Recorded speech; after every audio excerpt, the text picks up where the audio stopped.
Hello all, welcome to Sakshi Education. Today's current affairs, that is 14th August 2025. So number 1 we have Australia to recognize Palestine state at UN in September.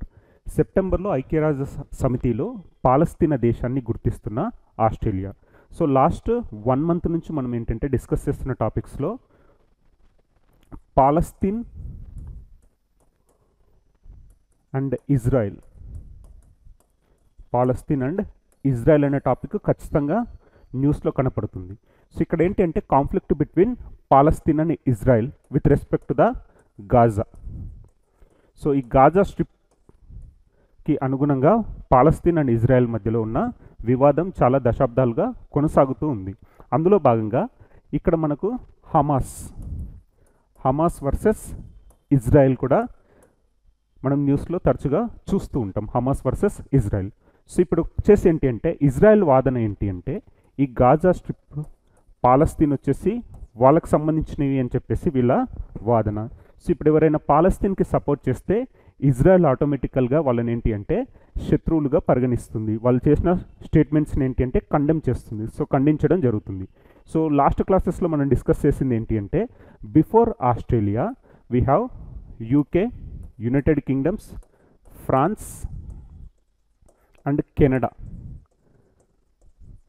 UK, France and Canada officially recognized Palestine as a separate country. So United Kingdom, France and Canada officially recognized Palestine as a separate country recently. So మనకేంటంటే రీసెంట్గా United Kingdom, France మరియు Canada ఏం చేశాయంటే ఈ పాలస్తీన్ని separate country, ఒక దేశంగా గుర్తించడం జరిగింది. ఇప్పుడు ఆ లిస్టులోకి ఆస్ట్రేలియా కూడా చేరిపోయింది. సో ఇప్పుడు first UK, France, Canada and Australia. So సెప్టెంబర్లో మనకేంటి అంటే యునైటెడ్ నేషన్స్ కాన్ఫరెన్స్ జరగబోతుంది. ఆ కాన్ఫరెన్స్లో వీళ్ళు అఫీషియల్గా పాలస్తీనాను ఒక సపరేట్ కంట్రీ లాగా గుర్తించడం జరుగుతుంది. సో ఆల్రెడీ మనకు 138 దేశాలు ఆల్రెడీ పాలస్తీన్ని ఒక సపరేట్ కంట్రీ లాగా గుర్తించడం జరిగింది. సో ఇప్పుడు న్యూస్లో ఉన్నవి ఏంటంటే UK, France and Canada. So Australia to recognize Palestine state at UN in September. So సెప్టెంబర్లో జరగబోయే యునైటెడ్ నేషన్స్ సమ్మిట్లో ఆస్ట్రేలియా కూడా అధికారికంగా పాలస్తీనాను ఒక దేశంగా గుర్తించడం జరుగుతుంది అని చెప్పేసి నిన్న స్టేట్మెంట్ ఇవ్వడం జరిగింది. సో సెప్టెంబర్లో ఐక్యరాజ్య సమితిలో పాలస్తీనా దేశాన్ని గుర్తిస్తున్న Australia. So Australia will recognize Palestine state, PM Albanese. So Australia prime minister Albanese ఇచ్చిన statement. So in a significant foreign policy shift, Australia will formally recognize the state of Palestine at 88th United Nations General Assembly in September 2025. So సెప్టెంబర్లో మనకేంటి అంటే we are going to witness 88th United Nations General Assembly meeting in September 2025. So prime minister Antony Albanese, Australia's prime minister Antony Albanese announced the move on August 11th, 2025, stating it aims to boost international momentum for a two-state solution, support a ceasefire in Gaza and push for the release of hostages.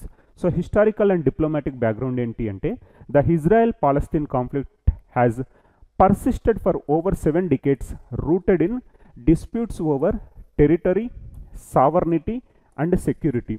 So here the conflict between Israel and Palestine is associated with territory disputes, sovereignty disputes and security disputes. So సింపుల్గా ఏంటి అంటే పాలస్తీనాను గుర్తిస్తున్న దేశాలలో వారి సరసన Australia కూడా చేరడం జరిగింది. So విదేశాంగ విధాన మార్పులలో ఒక ముఖ్యమైన మార్పుగా ఆస్ట్రేలియా 2025 సెప్టెంబర్లో జరిగే 80వ ఐక్యరాజ్య సమితి సర్వసభ్య సమావేశం, దట్ ఈస్ యుఎన్జిఏలో పాలస్తీనా దేశాన్ని అధికారికంగా గుర్తిస్తుంది. ప్రధానమంత్రి ఆంటోనీ అల్బనీస్ ఆగస్టు 11, 2025న ఈ చర్యను ప్రకటించారు. 2 రాష్ట్రాల పరిష్కారం కోసం అంతర్జాతీయ సమైక్యతను పెంచడం, గాజాలో కాల్పుల విరమణకు మద్దతివ్వడం మరియు బందీలను విడుదల చేయడానికి ఒత్తిడి చేయడం దీని లక్ష్యమని పేర్కొన్నారు. సో ఇజ్రాయెల్ పాలస్తీనా వివాదం 7 దశాబ్దాలుగా కొనసాగుతుంది. ఇది భూభాగం, సార్వభౌమాధికారం మరియు భద్రతపై వివాదాలతో పాతుకుపోయింది. So here Gaza, Palestine versus Israel. So పాలస్తీనాను అధికారికంగా గుర్తిస్తున్న దేశాల సరసన ఆస్ట్రేలియా కూడా చేరడం జరిగింది. So next we have WHO declares Kenya free of sleeping sickness, a major public health victory. So recently World Health Organization, established in 1948 April 7th. Headquarters వచ్చేసి Geneva, Switzerland. So WHO రీసెంట్గా declare చేసిన statement ఏంటి? WHO declares Kenya free of sleeping sickness. So world health organization ఏదైనా diseases గురించి మనకి ఏంటంటే alert కానీ ఇలాంటి స్టేట్మెంట్ కానీ ఇచ్చినప్పుడు ఎగ్జామినేషన్ పాయింట్ ఆఫ్ వ్యూలో అది మనకు చాలా ఇంపార్టెంట్. అందులో భాగంగా ఇప్పుడు WHO ఇచ్చిన స్టేట్మెంట్ ఏంటి? Sleeping sickness. So successfully Kenya eliminated sleeping sickness. So let us discuss in detail. So the world health organization has officially certified Kenya free of human African trypanosomiasis. So sleeping sickness అని సింపుల్గా అంటున్నాం. Technical term వచ్చేసి human African trypanosomiasis, that is HAT, commonly known as sleeping sickness. So WHO ఇచ్చిన statement ఏంటి? Kenya is free from sleeping sickness, that is human African trypanosomiasis. Next, as a public health challenge, this milestone makes Kenya the 10th country to achieve elimination status. So it is the 10th African country to achieve the status, marking a significant victory in the fight against neglected tropical diseases, that is NTD. So human African trypanosomiasis is a parasitic disease.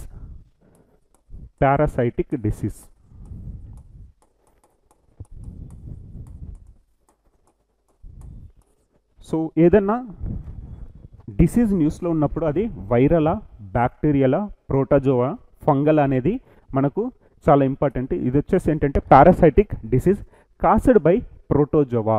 So ఇక్కడ వచ్చేసి మనకి ఏంటి అంటే sleeping sickness caused by protozoa. So it is a protozoal disease. So protozoa disease, it is also known as human African trypanosomiasis. So it is caused by protozoa, transmitted through the bite of an infected tsetse fly. So tsetse fly ante enti ante eagle లాంటి ఒక జీవి. So eagle లాంటి ఒక జీవి అది మనకేంటి అంటే కరిచినప్పుడు మనకేమవుతుంది అంటే దానివల్ల ఈ protozoal disease, that is sleeping sickness అనే వ్యాధి రావడం జరుగుతుంది. So it is spread through the bite of an infected tsetse fly అంటే లైక్ ఈగలాగానే ఉంటుంది, అదే పరిణామంలో కూడా ఉంటుంది, పరిమాణంలో. Next, they are 2 forms of disease, one more prevalent in West and Central Africa. Next, another is in Eastern Africa. So 2 types of sleeping sickness. So ప్రపంచ ఆరోగ్య సంస్థ కెన్యాను హ్యూమన్ ఆఫ్రికన్ ట్రిపనోసోమియాసిస్ లేని దేశంగా అధికారికంగా ధృవీకరించింది. సో దీనిని సాధారణంగా స్లీపింగ్ సిక్నెస్ అని పిలుస్తారు. ఇది ప్రజా ఆరోగ్య సవాలు. ఈ మైలురాయి కెన్యాను నిర్మూలన స్థితిని సాధించిన 10వ దేశంగా చేసింది. సో సింపుల్గా ఏంటి అంటే it is a protozoal disease. So human African trypanosomiasis అనేది ప్రోటోజోవా వల్ల కలిగే పరాన్న జీవి వ్యాధి. సో ప్రోటోజోవా వల్ల కలిగే పరాన్న జీవి వ్యాధి. సో రీసెంట్గా న్యూస్లో ఉన్న ఇలాంటి డిసీజెస్ పైన మనం ఎగ్జామినేషన్ పాయింట్ ఆఫ్ లో ఫోకస్ చేయాల్సిన అవసరం ఉంది. సో ఇప్పుడు వచ్చేసి మనకేంటి, sleeping sickness is a protozoal disease. Sleeping sickness is a protozoal disease. Recently WHO declared India and Senegal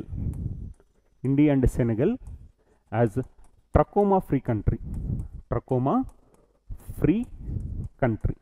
so trachoma అంటే ఏంటి అంటే మనకు కంటికి సంబంధించిన వ్యాధి. ఇది బ్యాక్టీరియల్ డిసీజ్. అదేవిధంగా రీసెంట్గా WHO అలర్ట్ చేసింది ఏంటి, చికెన్ గున్యా పైన కూడా అలర్ట్ చేయడం జరిగింది. It is a viral disease. Dengue కూడా మనకు వైరల్ డిసీజ్. సో అదేవిధంగా రీసెంట్గా మనం కలరా అవుట్బ్రేక్ చూసాం. Cholera outbreak in Odisha. So ఒడిస్సాలో cholera outbreak, it is also a bacterial disease. Western యూరోప్లో మనం చూసింది ఏంటి అంటే డిప్టీరియా వెస్ట్రన్ యూరోప్లో, ఇది కూడా మనకి ఏంటంటే బ్యాక్టీరియల్ డిసీజ్. అదేవిధంగా మనం డిస్కస్ చేసింది ఏంటి, చాందీపురా virus.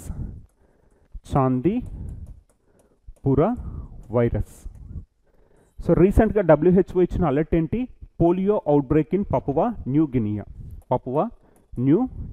Polio outbreak in Papua new Guinea. Polio వచ్చేసి మనకి ఏంటంటే viral disease. So polio cases still in Pakistan, Afghanistan అని కూడా WHO ఇచ్చిన స్టేట్మెంట్లో పేర్కొనడం జరిగింది. సో రీసెంట్గా మనకు WHO ఇచ్చిన అలర్ట్స్, ఆ డిసీజెస్ అది వైరల్ డిసీజా, బ్యాక్టీరియల్ డిసీజా, లేకపోతే ప్రోటోజోవలా, ఫంగలా అనేది మనకు ఎగ్జామినేషన్ పాయింట్ ఆఫ్లో చాలా ఇంపార్టెంట్. సో చాందీపురా వైరస్ కూడా చిన్నపిల్లలకు వచ్చి ఒక మెదడు వ్యాపు లాంటిది. సో చాందీపురా వైరస్ పేరులోనే మనకు వైరస్ ఉంది, అది వైరల్ డిసీజ్. సో మనకి ఎగ్జామినేషన్లో జనరల్ స్టడీస్లో భాగంగా జనరల్ సైన్స్ బయాలజీలో డిసీజెస్ అనే టాపిక్ ఉంటుంది, అందులో అడిగే అవకాశం ఉంది. సో మెయిన్గా వాళ్ళు ఫోకస్ చేసేది ఏంటి అంటే రీసెంట్గా ట్రెండింగ్లో ఉన్న ఈ డిసీజెస్ కానీ ఇలాంటి WHO ఇచ్చిన అలర్ట్స్ ప్రకారం ఉన్న డిసీజెస్ని ఎక్కువగా ఎగ్జామినేషన్లో అడిగే అవకాశాలు ఉన్నాయి కాబట్టి మనం ఫోకస్ చేయాల్సిన అవసరం ఉంది. So next, India sends 5 tons of cowpea seeds to Fiji as humanitarian aid. So భారతదేశం మానవతా సహాయంగా ఫిజీ కంట్రీకి 5 టన్నుల కౌపియా విత్తనాలను పంపింది. సో ఇక్కడ కౌపియా అంటే ఏంటి అంటే తెలుగులో మనం అలసందలు లేదా బొబ్బర్లు, తెలుగులో మనం ఏమంటాం, అలసందలు లేదా బొబ్బర్లు అంటున్నాం. So India as a humanitarian aid has sent 5 tons of cowpea seeds to Fiji. ఏ దేశానికి పంపించారు, ఫిజీ దేశానికి పంపించారు. సో హియర్ భారతదేశం మానవతా సహాయంగా ఫిజీ దేశానికి 5 టన్నుల అలసందల విత్తనాలను పంపడం జరిగింది. సో అలసందలు లేకపోతే మనం ఇంకా తెలుగులో బొబ్బర్లు అంటాం. Next, under its act east policy India sends 5 metric tons of cowpea seeds to Fiji to boost agricultural reliance. So to boost agricultural reliance. Next, food security and bilateral cooperation. So సింపుల్గా ఏంటంటే as a part of bilateral cooperation, so as a part of humanitarian aid India has sent cowpea seeds to Fiji. So ఫిజీకి భారతదేశం ఏంటి అంటే మానవతా సహాయంగా అలసందల విత్తనాలను పంపించడం జరిగింది. సో భారతదేశం తన యాక్ట్ ఈస్ట్ పాలసీ కింద వ్యవసాయ స్థితిస్థాపక, ఆహార భద్రత మరియు ద్వైపాక్షిక సహకారాన్ని పెంచడానికి 5 metric టన్నుల కౌపీ విత్తనాలను ఫిజీకి పంపడం జరిగింది. సో ఇక్కడ ఏంటి అంటే మెయిన్ ఫోకస్ 3 reasons. ఒకటి, టు ఎన్ష్యూర్ ఫుడ్ సెక్యూరిటీ, తర్వాత ఇంకొకటి వచ్చేసి ఏంటి హ్యూమానిటేరియన్ ఎయిడ్, తర్వాత బైలాటరల్ కోఆపరేషన్, వాళ్ళకు అగ్రికల్చరల్ రెసిలియన్స్. సో ఈ మూడింటికి సంబంధించి India has sent cowpea seeds to Fiji. So next we have World Elephant Day, observed on 12th August. World Elephant Day observed on 12th August every year since 2012. So since 2012 every year 12th August is observed as World Elephant Day. So ప్రపంచ ఏనుగుల దినోత్సవం.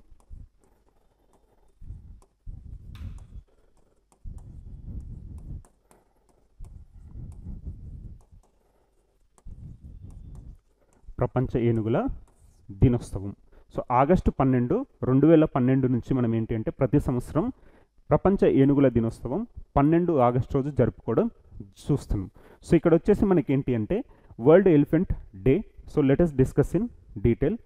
So World Elephant Day is celebrated every year on 12th August to raise global awareness about conservation, protection and welfare of elephant. So ఎలిఫెంట్స్ని కాపాడుకోవాలి, ఏనుగులను కాపాడుకోవాలనే లక్ష్యంతో మనం ఏంటి ప్రతి సంవత్సరం August 12వ తేదీని ప్రపంచ ఏనుగుల దినోత్సవంగా జరుపుకుంటున్నాం.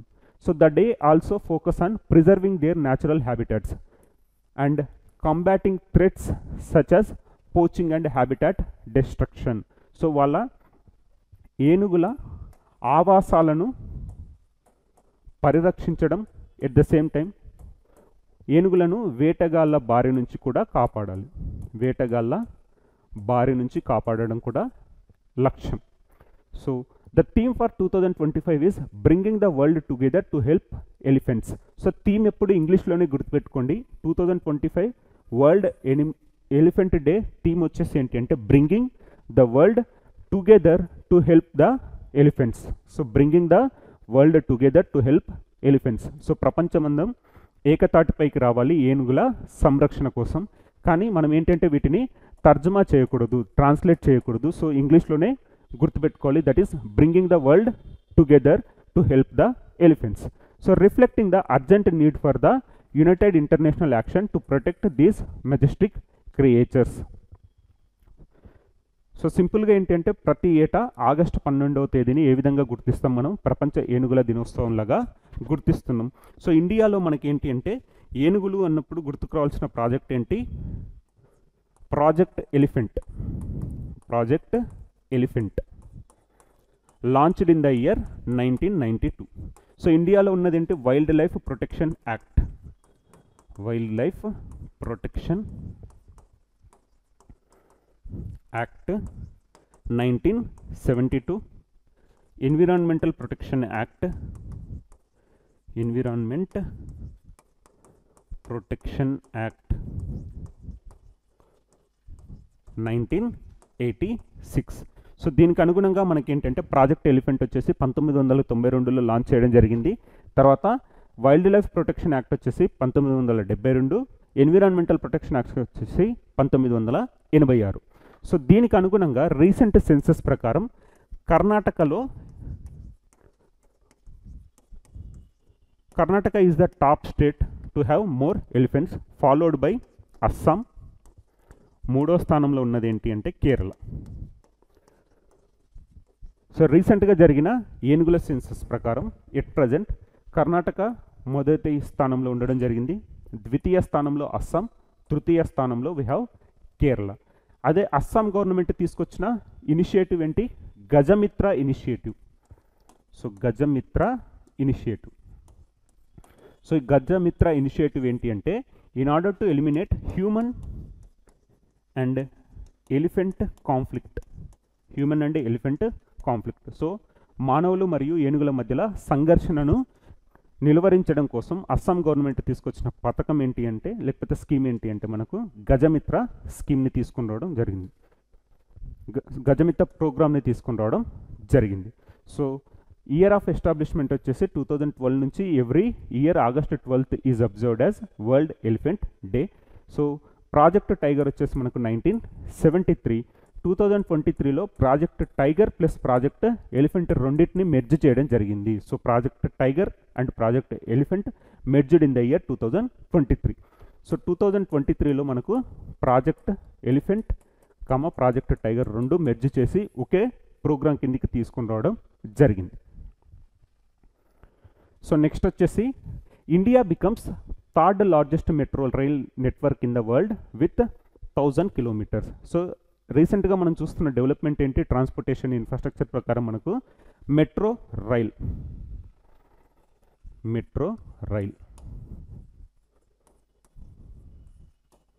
సో మెట్రో రైల్ ఇండియాలో 1000 kilometers దాటి 1000 kilometers చేరుకుంది. అదే ప్రపంచంలోనే ఇండియా ర్యాంక్ ఎంత? 3వ స్థానంలో ఉంది. మొదటి స్థానంలో ఉన్నది చైనా, సెకండ్ స్థానంలో ఉన్నది USA. So India becomes third largest metro rail network in the world with 1000 kilometers. So India now proudly stands as the world's third largest metro network, reflecting its rapid strides in urban transit expansion. India operational metro network has soared from 248 kilometers across 5 cities in 2014 to 1013 kilometers across 23 cities by the 2025, adding 763 kilometers in just 11 years. So simple ga enti ante 2014లో ఇండియాలో only 5 సిటీలలో మాత్రమే metro ఉంది. 5 సిటీలలో total length వచ్చేసి మనకి ఎంత 248 kilometres. 248 kilometres. So ఇండియాలో 2014లో only 5 సిటీస్లోనే మనకు మెట్రో సర్వీసెస్ ఉన్నాయి. అది కూడా 248 కిలోమీటర్ల పరిధి.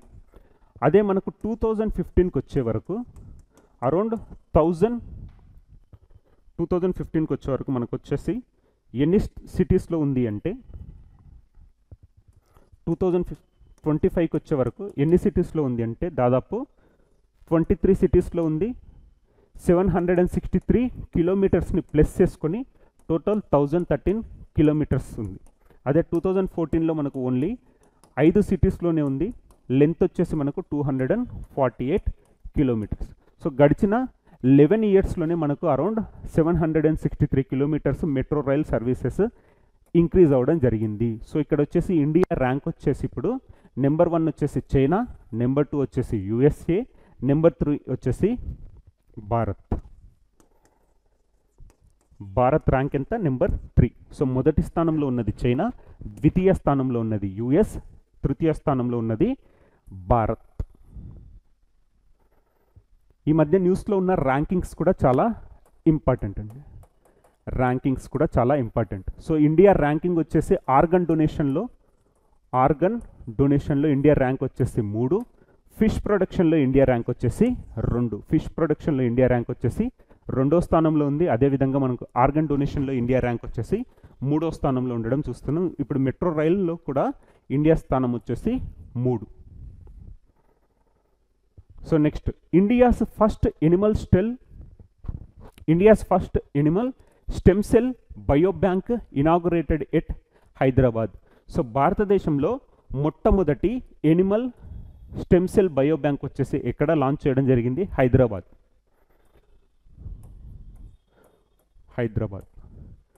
So it comes under science and technology. So India's first Animal stem cell biobank inaugurated at Hyderabad. So let us discuss in detail.